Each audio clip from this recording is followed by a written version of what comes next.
Hello guys, I am your Shrabani Bhabu. আমি আজকে পড়তে যাচ্ছি লেখিকা আয়েশা শেখ রিনের লেখা গল্প শুকনো পাতার নূপুর পায়ে, পর্ব সংখ্যা 15। একটু ভাবসাব নিয়ে দেখলাম কেমন লাগে। হোয়াটএভার। কলিং বেল বাজতেই দরজা খুলে দিল ইরান। চোখে তার রাজ্যের ঘুম, চুলগুলো উস্কো খুস্কো, কিন্তু দরজার ওপাশে দাঁড়ানো মানুষটাকে দেখা মাত্রই চোখের সমস্ত ঘুম পাখির মতো ডানা মেলে উড়ে গেল। চোখ দুটো বড় বড় হয়ে উঠল বিস্ময়ে, হতবাক হয়ে বলল, ভাইয়া আপনি? অপর পাশ থেকে মেহেরাজও বলে উঠল সমপরিমাণ বিস্মিত স্বরে, তুমি? মেহেরাজের কাঁধে তখন শরীরের পুরো ভার ছেড়ে দিয়ে ঝুলে আছেন ইরানের মাতাল বাবা সুলতান আহমেদ খোকন। অনবরত বিড়বিড় করে নিজের পুরনো দিনের কোনো হিসাব মেলানোর চেষ্টা করছেন। ইরান তড়িঘড়ি এগিয়ে এসে নিজের বাবাকে একপাশে থেকে চেপে ধরল। বাবার এক হাত মেহেরাজের কাঁধ থেকে সরিয়ে নিজের কাঁধে তুলে নিল। দুজন মিলে টেনে টুনে সুলতান সাহেবকে ড্রয়িং রুমের সোফাটার ওপর ফেলতেই লোকটা কাচের গ্লাসের মতো ধপাস করে কাত হয়ে পড়ল। মুখে এখনো আধো আধো বলি, আমি খোকন, আমার সাথে চালাকি না। সোফায় বাবার পা দুটো তুলে দিতে দিতে ইরান একটা দীর্ঘশ্বাস ছেড়ে বলল, আপনি তাকে কোথায় পেলেন ভাইয়া? আমি পাইনি, সে আমার উপর এসে পড়েছে। বাপকে মাতলামি করতে পাঠিয়ে নিজে আরামে ঘুমাচ্ছ? মাতাল বলবেন না আমার বাবাকে। রাস্তাঘাটে মাতলামি করে বেড়াচ্ছে আর মাতাল বললেই দোষ। ইরান আর কোনো উত্তর দিল না। মেহেরাজ ঘরের এদিক ওদিক একবার চোখ বুলিয়ে নিয়ে হঠাৎ প্রশ্ন করলো, তোমার মা কোথায়? প্রশ্নটা শুনে খানিকটা চুপসে গেল ইরান। এবারও মুখ খুলল না সে। মেহেরাজ তখনও উত্তরের অপেক্ষায় স্থির দৃষ্টিতে তাকিয়ে আছে ইরানের মুখের দিকে। নেই। অবশেষে নিচু গলায় বলল, কোথায় গিয়েছে? যেখানে গেলে আর ফিরে আসে না সেখানে। একটু থমকালো মেহেরাজ, গলা খাখানে দিয়ে বলল, ও আই এম সরি, বুঝতে পারিনি আমি। এতক্ষণে মেহেরাজের মাথায় পুরো বিষয়টা ঢুকলো। রাস্তায় আসার সময় মাতাল লোকটা কেন বারবার বউয়ের কাছে যাব বলছিল। তার আসল কারণ এতক্ষণে পরিষ্কার হলো। হঠাৎ ইরানের নজর গিয়ে আটকালো মেহেরাজের হাতের ক্ষতের উপরে।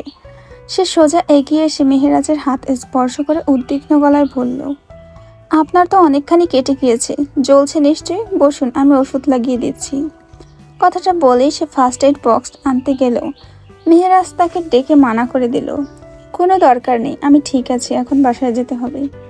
কিন্তু ইরান কোনো কথা না শুনে সোজা গিয়ে দরজায় লক লাগিয়ে দিল। না, আগে ওষুধ লাগিয়ে দেবো, তারপর যাবেন। অজ্ঞতা বাধা না দিয়ে মেহেরাজ চুপচাপ বসে রইল। ইরান দ্রুত ফার্স্ট এইড বক্স নিয়ে এসে মেহেরাজের ক্ষত অংশে যত্ন করে ওষুধ লাগাতে লাগলো। ছেলেটা একবার নিবিষ্ট মনে কাজ করতে থাকা ইরানের দিকে আর একবার সোফার উপর হয়ে শুয়ে থাকা লোকটার দিকে তাকালো। গম্ভীর স্বরে জিজ্ঞেস করলো, এখানে তোমরা দুজনেই থাকো? জি ভাইয়া। তোমাকে না বলেছি, বা আমাকে ভাইয়া না চাচ্চু ডাকবে? ইরান মুখ তুলে চাইল, কেন? ঝিলমিল আর তুমি আমার চোখে সমান, তাই। ইরানের হাত থামল না, কিন্তু চোখ দুটো চকচক করে উঠল। মুখ তুলে ঠান্ডা গলায় বলল, তাহলে আপনাদের পারিবারিক সম্পত্তির ভাগও আমাকে দিয়েন। কেন? মেহেরাজের কণ্ঠে বিস্ময়। আপনিই তো বললেন ঝিলমিল আর আমি আপনার কাছে সমান, তাহলে সব সমানে সমান দেবেন। মেহেরাজ হাতটা কিছুটা সরিয়ে নিয়ে সোজা হয়ে বসলো। দেখো, আমি মজা করছি না, আমার গার্লফ্রেন্ড আছে, তাই এসব করে কোনো লাভ নেই। বাক্যটা শেষ হতে না হতেই ইরান মেহেরাজের হাতটা ছেড়ে দিল। মুহূর্তে বন্ধ হয়ে গেল ওষুধ লাগানো। ছেলেটা কিছু বুঝে ওঠার আগেই ইরান সোজা হয়ে দাঁড়িয়ে পড়ল। উঠুন, চলে যান। মেহেরাজ অবাক হয়ে বলল, মানে? বলছি চলে যান, গেট আউট, গেট আউট। বলতে বলতে এক ঝটকায় দরজা খুলে দিল ইরান। মেহেরাজ নিজেকে একটু সামলে নিয়ে বলল, তুমি কিন্তু আমায় অপমান করে তাড়িয়ে দিচ্ছ। ইরান দরজার হাতল শক্ত করে ধরে মেহেরাজের চোখের দিকে তাকিয়ে কাট কাট গলায় বলল, অন্যের জিনিসে যত্ন করে লাভ নেই, বের হন। আমি একটু আগে পায়ে ব্যথা পেয়েছি, হাঁটতে পারছি না, আপনি কষ্ট করে খাবারটা গরম করে খেয়ে নিন। কাঁদতে কাঁদতে বলল ঝিলমিল, কিন্তু নিস্তার মিলল না। কথাটা শেষ করে মুখটা অন্যদিকে ফিরিয়ে নেওয়ার আগেই বারিশ নিজের দুই হাতে ঝিলমিলকে পাজা করে তুলে নিল। হঠাৎ করে শূন্যে ভেসে উঠে আতঙ্কে চিৎকার করে উঠতে চেয়েছিল বেচারি ঝিলমিল। দুই হাতে আঁকড়ে ধরে বারিশের শার্টের কলার, কিন্তু কিছু একটা বলার আগে স্বামীর কটমট চোখের রক্তচক্ষু দেখে গলার কাছে শব্দ আটকে গেল। বারিশ তাকে কোলে নিয়ে ধীরে কিচেনের দিকে এগিয়ে যায়। তারপর ঝিলমিলকে সাবধানে নামিয়ে দিয়ে ঠান্ডা গলায় বলে, এবার গরম করে দাও। কান্না চেপে দাঁতে দাঁত গুজে খাবার গরম করলো ঝিলমিল। প্লেটে বেড়েও দিল। কিচেনের একপাশে রাখা ছোট্ট ডাইনিং টেবিলটায় বসে নীরব দর্শকের মতো মেয়েটার প্রতিটি নড়াচড়া পর্যবেক্ষণ করছে বারিশ। প্লেটটি টেবিলের উপর নামিয়ে রেখে ঝিলমিল যেমন নিঃশব্দে এসেছিল তেমনই নীরবে প্রস্থান করতে চাইল। গটগট করে পা বাড়ানোর আগেই যেন মাথার উপর দ্বিতীয় বোমাটা ফাটালো বারিশ। খাইয়ে দেবে আমাকে একটু? পা দুটো যেন তৎক্ষণাৎ মেঝের সাথে শক্ত করে জমে গেল ঝিলমিলের। সে ধীর পায়ে পেছন ফিরল। কান্নায় ভেজে থাকা চোখ দুটো এতক্ষণ যে ভয় ছিল সেখানে এখন জমাট বেঁধেছে বিরক্তি আর এক অদ্ভুত বিস্ময়। আপনি কি ছোট বাচ্চা? বিষিয়ে ওঠা গলায় বলল ঝিলমিল। নাকি হাত দুটোও কাজ করছে না আপনার? বারিশ জবাব দেওয়ার প্রয়োজন মনে করল না। চুপচাপ ঝিলমিলকে দেখছিল। ঝিলমিল এক পা এগিয়ে গিয়ে প্লেটটা দুই হাতে তুলে নিল। রাগে শরীর কাঁপছে। প্লেটটা উঁচিয়ে বলল, এখন এটা আমি হাত থেকে মেঝেতে ফেলে দেব। সব খাবার নষ্ট হয়ে যাবে। তারপর দেখব আপনি কিভাবে খান। বারিশের মুখের ভঙ্গিমা বিন্দুমাত্র পরিবর্তন এলো না। সে চেয়ারে হেলান দিয়ে ঠান্ডা গলায় বলল, আমাকে দাও, আমি ফেলে দিচ্ছি, তোমাকে কষ্ট করতে হবে না। থালাটা ভাঙার পর পুরো রান্নাঘর পরিষ্কার করে আবার নতুন করে আমার জন্য রান্না করবে। Choice is yours. ঝিলমিল চমকে ওঠে চট করে প্লেট সমেত অন্যদিকে ঘুরে দাঁড়ালো। না না, ফেলবেন না। এই লোকটাকে ঝিলমিল হাড়ে হাড়ে চিনে। মুখে যখন বলেছে কাজটা সে করিয়েই ছাড়বে। লোকটার এই অসুস্থ একগুঁয়েমির কাছে সে হার মেনে আবারও বারিশের দিকে ঘুরে দাঁড়ালো। ক্ষোভে রক ফুলে ওঠা গলায় বলল, এইভাবে খেলে খান, আমি আপনাকে খাইয়ে দিতে পারবো না। আপনি জানেন বাসায় আমাকে আমার আম্মু নয়তো দাদিমা খাইয়ে দিত, মাঝে মাঝে আব্বু। সেখানে আমি আপনাকে রেঁধে দিচ্ছি, এর চেয়ে বেশি আর কিছুই করতে পারবো না আমি। কথাগুলো শুনে বারিশ নিঃশব্দে চেয়ার ছেড়ে উঠে দাঁড়ালো। ঝিলমিলের বিষণ্ণ ক্লান্ত মুখের দিকে কিছুক্ষণ স্থির দৃষ্টিতে তাকিয়ে থেকে গম্ভীর কণ্ঠে বলল, আচ্ছা থাক, লাগবে না। বলে এসে কিচেনের বাইরে পা বাড়ালো। বারিশকে এইভাবে হঠাৎ উঠে চলে যেতে দেখে ঝিলমিল হতবাক হয়ে গেল। মেজাজ আর পারল না ধরে রাখতে। পিছন থেকে ডেকে উঠল, কোথায় যাচ্ছেন? খাবেন না? না। বারিশের কণ্ঠে স্পষ্ট অনীহা। তাহলে এই খাবারের কি করব? ফেলে দাও। মাঝরাতে ঘুম থেকে তুলে এত মানসিক অত্যাচার করে খাবার গরম করালো, আর এখন বলছে খাবে না। রাগে কষ্টে ঝিলমিলের গায়ে আগুন ধরল। সে দ্রুত পায়ে এগিয়ে গিয়ে বারিশের পথ আটকে শক্ত করে চেপে ধরল তার বাহু। আচ্ছা আসুন, আমি খাইয়ে দিচ্ছি, বসুন। ঝিলমিলের স্পর্শে থমকে দাঁড়িয়ে পেছনে ঘুরে তাকালো বারিশ। কিচেনের বাইরে পুরোটাই নিঝুম অন্ধকার। ওরা লিভিং রুমের সীমানায় দাঁড়িয়ে। সেই অন্ধকার ঘরে কেবল কিচেনের থেকে এক ছিলতে আবছা হলুদ আলো এসে পড়ছে ওদের উপর। সেই আলোয় ঝিলমিলের ফর্সা বিষাদগ্রস্ত মুখের সাথেই তার বিরল হ্যাজেল রঙের চোখের মণি দুটো অদ্ভুত এক আকুলতায় চিকচিক করছে। বারিশ নিজের দৃষ্টি সরিয়ে নিল মেয়েটার চোখ থেকে। ঝিলমিলের মৃদু স্পর্শ ছেড়ে নিজের বাহু ছাড়িয়ে নিঃশব্দে গিয়ে বসলো লিভিং রুমের বড় ডাইনিং টেবিলটায়। কিচেন থেকে ভেসে আসা আবছা আলোটুকু সেখানেও কিছুটা ছড়িয়ে আছে। ঝিলমিল নীরবে কিচেনে ফিরে গেল। প্লেটটা তুলে এনে টেবিলের উপর রাখলো। তারপর খাবার মেখে প্রথম লোকমাটা তুলে নিল হাতে। বারিশের মুখের সামনে হাত বাড়িয়ে দিয়ে কিছুটা খোঁচা মেরে বলল, হাঁ করতে পারবেন নাকি এটাও আমাকেই করিয়ে দিতে হবে? বারিশ বাকবিতণ্ডায় গেল না, চুপচাপ হাঁ করল। ঝিলমিল বেশ সাবধানে খাবারটুকু মুখে তুলে দিতে চেয়েছিল, কিন্তু অন্ধকারের কারণে হোক কিংবা হাতের কাঁপুনিতে খাবারের অর্ধেকটা বারিশের মুখে গেল, বাকি অর্ধেকটা গড়িয়ে পড়ল শার্টের উপর। এক মুহূর্তের জন্য দুজনেই থমকে গেল। দুজনের মনে একসাথে বিরক্তি ফুটে উঠল। একজনের মনে হলো এই লোকটা ঠিকমতো খেতেও জানে না। অন্যজনের মনে হলো একটা মানুষকে ঠিকমতো খাইয়ে দেওয়ার যোগ্যতাটুকু মেয়েটার নেই। চুপচাপ খেয়ে যাচ্ছে বারিশ, দৃষ্টি তার ফোনের স্ক্রিনে।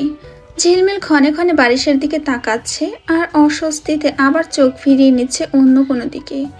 জারিফের জন্য আজ তাকে কত কি সহ্য করতে হচ্ছে। আগে যদি একটু বুঝতে পারতো তবে এত বড় ভুল সে কিছুতেই করতো না। আর এখন এই 2 দিনের মাথায় যদি সে হেরে চলে যায়, জারিফের কাছে সারা জীবনের জন্য হাসির পাত্র হয়ে থাকতে হবে। জারিফকে যে কোনো মূল্যে তাকে বোঝাতে হবে সে তার চাচার সাথে খুব সুখে আছে। বারিশকে এইভাবে সেধে খাইয়ে দেওয়ার একটা মাত্রই কারণ জারিফ। রান্নাঘর থেকে বারিশ বের হওয়ার সময় দোতলার করিডোরে ঝিলমিল আবছা আলোয় জারিফকে দাঁড়িয়ে থাকতে দেখেছে। এই জন্যই টেনে ধরে এনে লোকটাকে খাওয়াচ্ছে সে। না হলে এই কঠিন মেন্টাল এলিয়েন লোকটাকে সে নিজের হাতে খাইয়ে দিচ্ছে, এমন দৃশ্য তো স্বপ্নের ভেতরে অবাস্তব। পরদিন সকালে কলেজের জন্য তৈরি হচ্ছিল ঝিলমিল। তার আগের রুটিনে যা যা ছিল তা অক্ষরে অক্ষরে পালন করিয়েছে বারিশ তাকে, অর্থাৎ আজও তাকেই নাস্তা বানাতে হয়েছে। ঝিলমিল এখন আয়নার সামনে দাঁড়িয়ে শরীর দুলিয়ে দুলিয়ে বেশ চঞ্চল ভঙ্গিতে ইউনিফর্মের বেল্টটা আটসাট করে বাঁধছিল। তখন আচমকা এক ধাক্কায় বাঁদিকে সরে গেল। কোনো মতে নিজেকে সামলে সোজা হয়ে দাঁড়ালো মেয়েটা। ডান দিকে ঘুরতেই দেখে বারিশ ড্রেসিং টেবিলের পূর্ণ আয়না দখল করে নিজের চুল পেছনে সেট করার চেষ্টা করছে। ঝিলমিল রাগে মুখ বাঁকিয়ে বলে উঠল, আপনি আমাকে এইভাবে ধাক্কা মেরে সরিয়ে দিলেন কেন? বারিশ আয়না থেকে চোখ না সরিয়ে গম্ভীর গলায় বলল, একজন মানুষের তৈরি হতে কত সময় লাগে? আমার সারাদিন লাগবে, তাতে আপনার কি? কথা কম বলে দ্রুত চুল বাঁধো, নয়তো ফেলে রেখে চলে যাব, আর ক্লাসে দেরিতে পৌঁছলে কান ধরে দাঁড় করিয়ে রাখবো। কপাল কুঁচকে লোকটার দিকে তাকিয়ে রইল ঝিলমিল। আজ একটা অফ হোয়াইট কালারের শার্টের সঙ্গে কালো প্যান্ট পরেছে সে। চুলগুলো কিছুক্ষণ পর পর জেলের স্পর্শে পেছনে পাঠাতে চাইছে, কিন্তু সেগুলো বারবার নাছোড়বান্দার মতো কপালে লুটিয়ে পড়ছে। লোকটার এই বৃথা চেষ্টা দেখে মনে মনে বেশ মজা পাচ্ছে সে। এমনিতে লোকটার কোনো কিছুতেই খামতি নেই, কিন্তু তা বলে এতটা উঁচু কেন হতে হবে? কাছে এসে দাঁড়ালে একদম দানব দানব লাগে। আচ্ছা, আপনার উচ্চতা কত? নিজের অজান্তেই প্রশ্নটা ছুড়ে দিল ঝিলমিল। বারিশ হালকা ভুরু কুঁচকে তাকালো। কিসের? ঝিলমিলের কপালে ভাঁজ আরো গাঢ় হলো। কিসের আবার? আপনার 6'3" শুনে মুহূর্তের মধ্যে মিইয়ে গেল কিশোরী। নিজের উচ্চতা যে তার টেনে টেনে মাত্র 5'3". চৌধুরী গ্রুপ অফ ইন্ডাস্ট্রিজের বিশাল হেড অফিসের পরিবেশ বদলে দেওয়ার জন্য আজ আগমন হলো দিঘির। পুরো বিজনেস এত বছর নূরজাহান চৌধুরী আর বড় ছেলে আলতাফ চৌধুরী সামলিয়েছে, এখন যোগ হয়েছে মেহেরাজ। তবে এই পুরো প্রক্রিয়ার সব থেকে ভরসার নাম তাহসিন। নূরজাহান চৌধুরী পার্সোনাল অ্যাসিস্ট্যান্ট হলেও অফিসে তাহসানের গুরুত্ব কোনো ডিরেক্টরের চেয়ে কম নয়। গম্ভীর, অসম্ভব গোছানো আর নিজের কাজে নিখুঁত এক যুবক। ঠিক 10:30টায় অফিসের কাচের দরজা ঠেলে ভেতরে ঢুকলো দীপানুর চৌধুরী দিঘি। তাকে দেখা মারতে অভ্যর্থনা কক্ষ থেকে শুরু করে করিডোরে দাঁড়িয়ে থাকা এক্সিকিউটিভ সবার চোখ এক মুহূর্তের জন্য ছানাবড়া হয়ে গেল। পরনে তার কর্পোরেট ব্লেজার বা ফর্মাল পোশাকের বদলে অফ হোয়াইট শোল্ডার টপস আর জিন্স, চোখে চশমা ঝুলানো, মুখে চুইংগাম, হেঁটে আসার ভঙ্গিতে রাজকীয় ঔদ্ধত্যের চেয়ে বেশি ফুটে উঠেছে এক অদ্ভুত পরোয়াহীনতা। দিঘিকে চেনে না এমন কেউ নেই। তাকে সকলেই নূরজাহান চৌধুরীর বেপরোয়া উচ্ছৃঙ্খল কন্যা হিসেবেই চেনে। তাই তাকে আজ এইভাবে অফিসে দেখে সবার চোখ কপালে। তাকে ঢুকতে দেখে বিভিন্ন অফিসাররা সালাম দিলেও তাদের জবাব দেওয়ার প্রয়োজন মনে করল না। পুরো অফিসের কর্মীরা আর চোখে একে অপরের দিকে তাকাচ্ছে। কানা ঘুষা শুরু হয়ে গিয়েছে। এই মেয়ে আজ থেকে অফিসের বস হিসেবে যোগ দেবে। যে মেয়েকে সামলাতে পুরো পরিবার হিমশিম খায়, সে সামলাবে এই $multi-million ব্যবসা। দিঘি কারোর দিকে তাকালো না। তার চোখ সোজা গিয়ে থামলো নূরজাহান চৌধুরীর কেবিনের বাইরে, নিজস্ব ডেস্কটা বসা তাহসিনের ওপর। তাহসিন ফাইল পাতা উল্টাচ্ছিল। দিঘিকে দেখেও সে খুব একটা অবাক হলো না। মুখ তুলে কেবল একটা পেশাদার সৌজন্যতা বজায় রেখে বলল, ম্যাম ভেতরে আছেন, আপনার জন্যই অপেক্ষা করছেন। দেখে এক পা এগিয়ে এসে তাহসিনের টেবিলের উপর 2 হাত ভর দিয়ে ঝুঁকে দাঁড়ালো। চোখ দুটো ছোট ছোট করে ঠোঁটের কোণে বাঁকা হাসি ফুটিয়ে বলল, ম্যাম অপেক্ষা করছে নাকি তুমি? এটা প্রফেশনাল জায়গা ম্যাম, এখানে অন্তত নিজের ব্যবহার ঠিক রাখুন। ম্যাম বলাটা বন্ধ করো তো, শুনতে অসহ্য লাগে। তাহসিন কোনো উত্তর দিল না। সোজা হয়ে দাঁড়িয়ে শুধু কেবিনের দরজার দিকে ইশারা করলো, ভেতরে যাওয়া দরকার আপনার, আলতাফ স্যার আর মেহেরাজ স্যারও উপস্থিত আছেন। দেখি এক নজর তাহসিনের নির্লিপ্ত মুখের দিকে তাকালো। বুক চিরে একটা নীরব দীর্ঘশ্বাস বের হয়ে আসলেও চোখে মুখে আবার সেই আগের অবাধ্য অভদ্র ভাবটাই ফিরে আনলো। সোজা হয়ে দাঁড়াতেই ব্ল্যাক অপিয়ামের মাখনের মতো মিষ্টি তীব্র ঝাঁঝালো সুবাসটা ভেসে এলো তার শরীর থেকে। ঘ্রাণটা তাহসিনের টেবিল জুড়ে ছড়িয়ে দিয়ে দিঘি বড় বড় পদক্ষেপে কেবিনের দরজার হ্যান্ডেল ঘুরিয়ে ভেতরে ঢুকে গেল। তাহসিন কিছুক্ষণ বন্ধ দরজাটার দিকে তাকিয়ে রইল, তারপর একটা ঠান্ডা নিঃশ্বাস ফেলে আবার নিজের ডেস্কে ফিরে কাজে ডুবে গেল। কনফারেন্স টেবিলের মাঝখানে বসা নূরজাহান চৌধুরী, ডান পাশে আলতাফ চৌধুরী, দুই হাত বুকের উপর আড়াআড়ি করে বাঁধা, চোয়াল শক্ত। বাঁ পাশে মেহেরাজ ফাইল খুলে পাতা উল্টে চোখ দুটো স্থির হয়ে আছে বোনের ওপর। দেখি ক্যাবিনে ঢুকে সোজা হেঁটে গিয়ে নূরজাহান চৌধুরীর ঠিক বিপরীতে ডিরেক্টরদের জন্য নির্ধারিত একখানা খালি রিভলভিং চেয়ার টেনে বসলো। চেয়ারে একটু হেলে পড়ে এক পায়ের উপর আরেক পা তুলে দিল সে। আলতাফ সাহেব আর সহ্য করতে পারল না, শক্ত গলায় বলে উঠল, বসার শিষ্টাচারটুকুও কি তোকে এখন ধরে বেঁধে শেখাতে হবে দিঘি? তুই কোনো রেস্টুরেন্টে আসিসনি, এটা চৌধুরী গ্রুপের মেইন বোর্ড রুম। দেখে চোলগুলো এক ঝটকায় পেছনে ফেলে অলস ভঙ্গিতে আলতাফের দিকে তাকালো। আলতাফ ভাই, সকাল সকাল হাই প্রেশারের ওষুধ খাওনি? থামো আলতাফ। আলতাফ কিছু বলতে চাইলেন, তার আগেই নূরজাহান চৌধুরী একটা আদেশে এসে চুপসে গেল। তিনি চশমাটা খুলে টেবিলের উপর রেখে ঠান্ডা তীক্ষ্ণ দৃষ্টিতে দিঘির দিকে তাকিয়ে রইলেন কয়েক সেকেন্ড। দেখে চুইংগামটা গালে চেপে মৃদু হেসে বলল, সবাই এমন হয়ে তাকিয়ে আছো কেন? শো শেষ। এখন থেকে প্রতিদিন এই ড্রেস কোড আর এই মুখটাই সহ্য করতে হবে তোমাদের। এটা তোমার বাবার তৈরি করা অফিস, কোনো ক্লাব ঘর নয়। অভদ্রতা বাইরে রেখে কাজে মন দাও। নূরজাহান চৌধুরী বললেন, কাজে মন দিতেই এসেছি মা। আমার নিজের একটা আলাদা পার্সোনাল কেবিন চাই, একদম রিভার ভিউ ফেস করা সাউথ কর্নারের কেবিনটা। আজ বিকেলের মধ্যেই ওটা আমার নামে রেডি হওয়া চাই। আলতাফ এবার টেবিল চাপড়ে দাঁড়িয়ে গেলেন। তুই কি পাগল হয়েছিস দেখি? সাউথ কর্নারের কেবিনটা আমাদের ইন্টারন্যাশনাল ক্লায়েন্টদের প্রজেক্ট ব্রিফিংয়ের জন্য ব্যবহার করা হয়। তুই অফিসে পা রেখে নিজের নামে কেবিন দাবি করছিস? আলতাফের রাগে এক বিন্দু পাত্তা না দিয়ে এসে খুব আয়েশ করে নিজের বাম হাতটা চোখের সামনে তুলে ধরল। হাতের নখগুলো নিখুঁতভাবে কাটা, একদম ধারালো অ্যালমন্ড শেপ করা, তাতে লাগানো গাঢ় কালচে বেগুনি ম্যাট নেল পলিশ। আর অনামিকার নখটিতে কেবল সরু একটা মেটালিক রূপালি রেখা।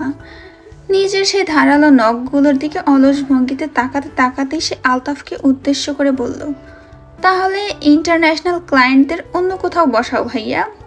চৌধুরী পরিবারের মেয়ের রুম সাধারণ কোনো কেউ বিকেলে হবে না। মেহেরাজ এতক্ষণ শান্ত হয়ে শুনছিল। সে ফাইলটা বন্ধ করে নূরজাহান চৌধুরীর দিকে তাকিয়ে বলল, মা, শেয়ার হোল্ডারদের আগামী মিটিংয়ে দিঘির উপস্থিত থাকলে মন্দ হয় না কিন্তু। বোর্ডে আমাদের হোল্ডিং ঠিক রাখতে হলে ওকে পজিশন দিতেই হবে। কেবিনের ঝামেলাটা বড় কিছু না, ওটার ব্যবস্থা হয়ে যাবে। দিঘি যেটা চাচ্ছে দিয়ে দাও। নূরজাহান চৌধুরী এক মুহূর্ত চুপ করে দিঘির দিকে তাকিয়ে রইলেন। মেয়ের এই অদম্য জেদ আর অবদ্ধতা তার বেশ চেনা। তিনি ঠান্ডা গলায় বললেন, কেবিন পাবে, তবে কেবিনে বসে কেবল চুইংগাম ফুলালেই হবে না। টেক্সটাইল প্রজেক্টের যে তোমাকে কাজ দেওয়া হবে, কাল সকাল 9টার মধ্যে তার প্রোগ্রেস রিপোর্ট আমার চাই। দিঘির ঠোঁটের কোণে বিজয়ের হাসি ফুটল। সে সোজা দাঁড়িয়ে বলল, প্রজেক্ট রিপোর্ট পেয়ে যাবে মা, তবে আরেকটা কথা, আমার ফাইলের লেনদেন আর কেবিনের কাজ সামলানোর জন্য নতুন কোনো অ্যাসিস্ট্যান্টের দরকার নেই। তোমার পিএ তাহসিনই আমার এই কাজগুলো ক্লিয়ার করবে।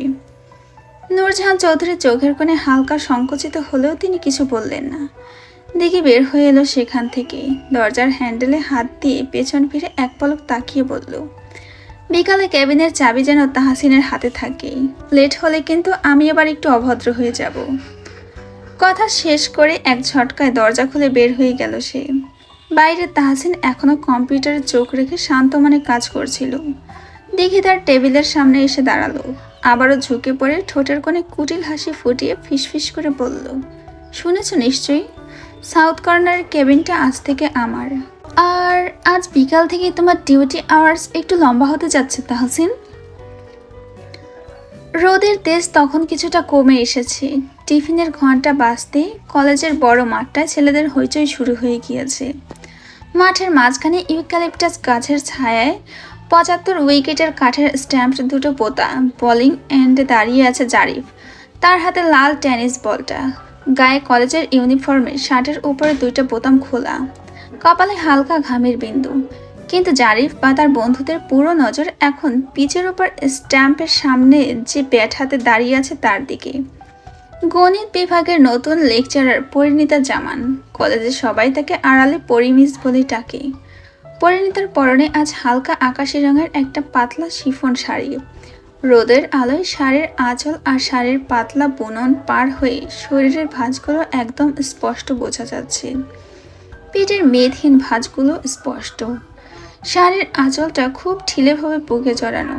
পরিণীতার ব্যাটটা ডান হাতে ধরে বাঁ হাতে পিঠের উপর ছড়িয়ে থাকা চুলগুলো একপাশে সরাতে সরাতেই একগাল হাসলেন। তার ঠোঁটে ডার্ক নোট লিপস্টিক। জারিফের দিকে তাকিয়ে মিষ্টি গলায় বললেন, কি জারিফ, বল করবে নাকি শুধু দাঁড়িয়েই থাকবে? জারিফ হাতের বলটা ঘোরাতে ঘোরাতে ঠোঁটের কোণে বাঁকা হাসি ফুটালো। বোলিং তো করবই ম্যাডাম, কিন্তু ফাঁকা মাঠে শুধু শুধু খেলে লাভ কি? কোনো বাজি থাকবে না? বেশ, থাকলো। 3 ওভারে যদি আমি একটা বাউন্ডারিও না মারতে পারি, তাহলে আমার ফোনের 3টা সিক্রেট পিকচার পেয়ে যাবে। আর আমি জিতে গেলে তোমাদের 3 জনের ফোনের প্রাইভেট গ্যালারি আনলক করে আমার হাতে তুলে দিতে হবে। রাজি? জারিফ অবাক হবে নাকি খুশি হবে বুঝতে পারল না। ঠোঁটের কোণে এবার আরও বেশি কপট হাসি খেলে গেল।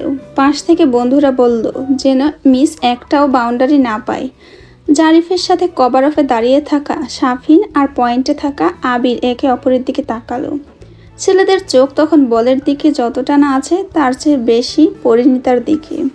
জারিফ হালকা হেসেই বলের উপর গ্রিপ শক্ত করলো। ডিল ম্যাম, রেডি হন। জারিফ রান আপ নেওয়ার জন্য পেছালো, তারপর কিছুটা গতি বাড়িয়ে এসে বলটা ছুড়ল অফ স্টাম্পের বাইরের দিকে। বলটা পিচে পড়ে একটু নিচু হয়ে টার্ন করলো। পরিণীতা বলের লাইনটা কভার করতে গিয়ে সামনের দিকে অনেকটা ঝুঁকে ড্রাইভ করার চেষ্টা করলেন। আর ঠিক সেই মুহূর্তে ঘটে গেল ঘটনাটা। ঝুঁকে ব্যাট চালাতে গেলে তার পাতলা শিফন শাড়ির আঁচলটা কাঁধ থেকে কিছুটা সরে বুকের থেকে গড়িয়ে নিচে নেমে এলো। সরু ফিতার ডিপ কাট ব্লাউজের ভেতরের উন্মুক্ত খাঁজ আর পিঠের মসৃণ ত্বক রোদে ঝিলিক দিয়ে উঠল। মাঠের পরিবেশ মুহূর্তের জন্য একদম নিস্তব্ধ হয়ে গেল। হাত বাড়িয়ে ক্যাচ ধরার কথা ভুলে গেল স্লিপে থাকা রাফসান। চোখের পলক পড়া বন্ধ হয়ে গিয়েছে পয়েন্টে দাঁড়ানো আবিরের। এমনকি বলটা ছুড়ে দেওয়ার পর জারিফও নিজের জায়গায় থমকে দাঁড়িয়ে পড়ল। তাদের সবার চোখ তখন ক্রিজে ঝুঁকে থাকা পরিণীতার উপর স্থির।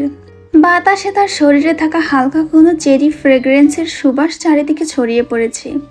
পরিণীতা শটটা মিস করলেন। বল সোজা উইকেটের পেছনে চলে গেল, কিন্তু সেদিকে কারোর কোনো খেয়াল নেই। নিজের অসাবধানতা বুঝতে পেরে পরিণীতা চট করে দাঁড়ালেন। এক হাতে ব্যাটটা ধরে অন্য হাতে আঁচলটা টেনে আবার কাঁধে তুলে নিলেন, যেন কিছুই হয়নি।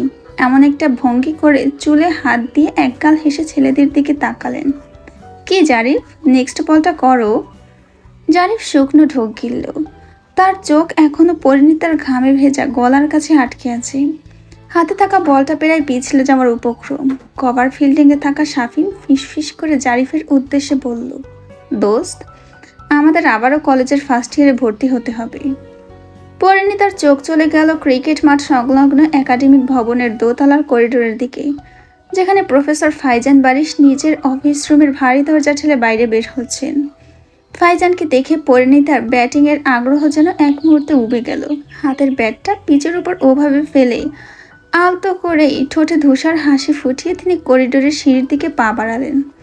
পেছনে দাঁড়িয়ে থাকা জারিফ অবাক হয়ে বল ফেলে দিল। পিচ থেকে কিছুটা এগিয়ে সিঁড়ির মুখে ফাইজানকে থামিয়ে দাঁড়ালেন পরিণীতা। গায়ে শাড়ির আঁচলটা খুব ঢিলেঢালাভাবে জড়ানো, যেন বাতাসের একটা দোলনায় যে কোনো সময় আবার সরে যাবে। চোখের পাতা একটু নাচিয়ে বলে উঠল, hello mister Faizan, look who finally decided to show up. Do you have any idea কতক্ষণ ধরে এই চোখ দুটো আপনাকে খুঁজছে? ওয়াই? নিখোঁজ বিজ্ঞপ্তি লাগানো হয়েছে আমার নামে। কি হয়েছে না হয়েছে সেটা কফি খেতে খেতে বলা যাক।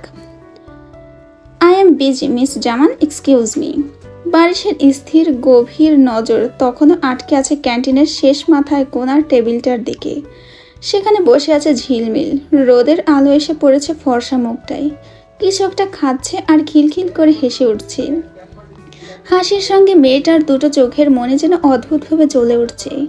স্বচ্ছ বাদামি রূপালী আভাসে চোখের মনি দুটোর কারণে ভিড়ের মাঝেও কিশোরীকে সবার থেকে আলাদা করে তোলে। যেমনটা এখন বারিশের বুক জুড়ে এক ধরনের নিঃশব্দ তোলপাড় তুলে দিয়ে গেল। বারিশ দেখলো ক্যান্টিনে ঝিলমিলের পাশের চেয়ারে ফাহিম স্যার এসে বসলো।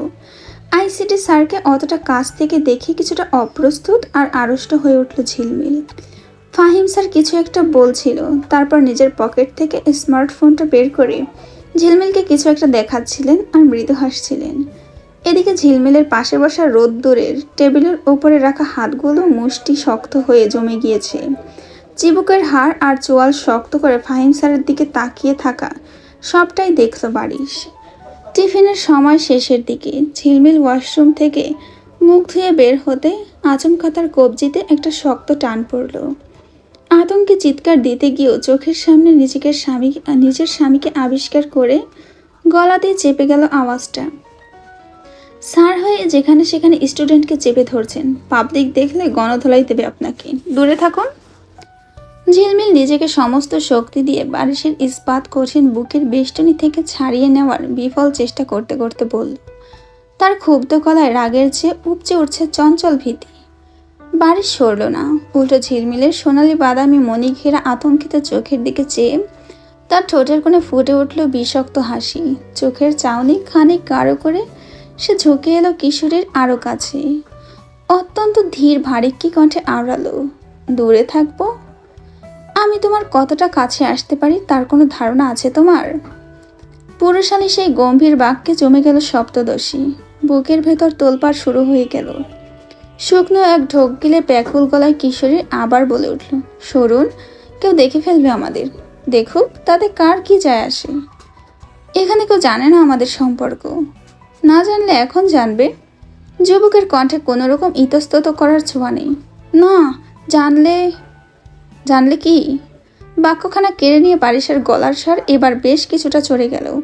শান্ত চাউনিতে খেলে গেল হিংস্র ঈর্ষার ঝলক। তাতে দাঁত চেপে বিষাক্ত মেজাজে শুধালো, জানলে তোর আইসিটি স্যার দুঃখ পাবে? সে কেন দুঃখ পাবে, আর পেলেই বা কি? দেখুন, সমস্যা হলো। ঝিলমিল একটু থেমে গেল। কথাটা আর মুখ থেকে ফুটলো না। তার সাবেক প্রেমিক জারিফকে ছেড়ে যে সে জারিফের আপন চাচাকেই বিয়ে করে বসে আছে, এই সত্য জানলে পুরো ক্যাম্পাস তাকে কতটা নোংরা চোখে দেখবে। কি হলো, থামলে কেন? কিছু না, ক্লাসে যাব, ছাড়ুন আমাকে। কি ক্লাস এখন? আইসিটি। বারিশ থেকে ছাড়লো তো নাই, বরং সেইভাবে চেপে ধরে রেখে পকেট থেকে ফোন বের করলো। প্রিন্সিপালকে ডায়াল করে ঝিলমিলের চোখের দিকে তাকিয়ে অত্যন্ত শান্ত গলায় বলল, স্যার, একাদশ শ্রেণীর ঝিলমিল হঠাৎ একটু অসুস্থ হয়ে পড়েছে, ছুটে যাচ্ছিল। ঝিলমিল কিছু একটা বলতে যেতেই বারিশ এক হাতে শক্ত করে চেপে ধরলো তার মুখ। দিয়ে দাও। ওপাশ থেকে প্রিন্সিপালের সায় এলো। ধন্যবাদ স্যার, আসলে আমারও আজকের মতো ক্লাস শেষ, কিছু জরুরি কাজ আছে। আমি কি একটু আগে বের হতে পারি? নো প্রবলেম, তুমি যেতে পারো। লোকটা কি অনায়াসে একের পর এক মিথ্যে বলে গেল। মুখের উপর থেকে তার শক্ত হাতটা সরিয়ে হাঁপাতে হাঁপাতে ঝিলমিল বলল, এটা কি ধরনের রসিকতা? আমি কখন অসুস্থ হলাম? এই এখন। সংক্ষিপ্ত উত্তর বারিশের। কথা শেষ হতেই ঝিলমিলের কোনো অজুহাত না শুনে তাকে টানতে টানতে করিডোর দিয়ে নিয়ে চলল। যাওয়ার পথে পাশ কাটিয়ে যাওয়ার সময় এক পিয়নের উদ্দেশ্যে হুকুমের সুরে বলল, ঝিলমিলের ক্লাসরুম থেকে ওর ব্যাগটা নিয়ে আমার গাড়ির কাছে এসো, ডিরেক্ট।